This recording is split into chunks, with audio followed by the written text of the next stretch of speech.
Hello అండి, ఎలా ఉన్నారు? నేనైతే బాగున్నాను. మీరు కూడా బాగున్నారు కదా? సరే, ఈ వీడియోని లాస్ట్ వరకు స్కిప్ చేయకుండా చూడండి. ఈరోజు నేను ఫస్ట్ టైం ట్రై చేస్తున్నాను బెండకాయ ఫిష్ పులుసు.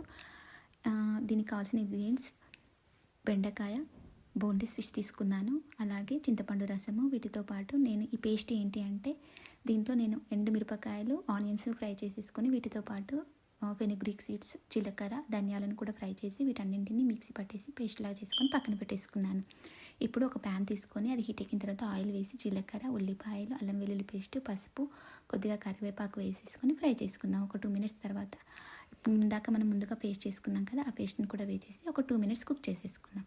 ఇలా కుక్ అయిన తర్వాత దీంట్లో చింతపండు రసం, అంటే పులుపు మనకి ఎంత సరిపడుతుందో అంత వేసేసుకుని, దాంతోపాటు నేను ఇందాక మిక్సీ జార్లో వేసాను కదా, వాటిలో కూడా కొంచెం వాటర్ యాడ్ చేసేసి ఆ వాటర్ని కూడా యాడ్ చేసేసుకున్నాను. దీంతోపాటు కారం, ఉప్పు, ధనియాల పౌడర్, అలాగే కొబ్బరి పౌడర్ కూడా వేసేసుకున్నాను. ఒక 2 మినిట్స్ కుక్ అయిన తర్వాత దీంట్లో ఇందాక బెండకాయ పీసెస్ అన్నాను కదా, అవి కూడా వేసేసుకొని ఒక 5 మినిట్స్ కుక్ చేసుకుందాం. ఇలా కుక్ అయిన తర్వాత ముందుగానే నేను ఫిష్కి కారం, ఉప్పు కలిపి మ్యారినేట్ లాగా చేసి పెట్టేసుకున్నాను అనమాట. ఇప్పుడు ఫిష్ ముక్కలను కూడా ఈ చింతపండు పులుసులో వేసేసుకొని ఒక 5 మినిట్స్ మగ్గించుకుందాము.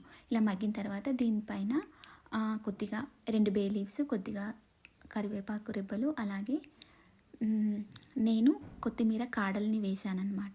బాగా స్మెల్ వస్తుంది, టేస్ట్ కూడా బాగుంటుంది. ఇలా ఒక 5 మినిట్స్ కుక్ చేసుకున్న తర్వాత ముక్కలు ఉడికాయలేదో చూసుకుందాం. ఇలా ముక్కల్ని మనం కలిపితే విరిగిపోతాయి అంటారు కదా, సో నేను ట్రై చేశాను, కానీ నాకు ఎందుకు ఫిష్ తొందరగా కుక్ అయిపోతుంది. ఇది బోన్లెస్ కాబట్టి కలపకుండా ఇలా షేక్ చేశాను అనమాట.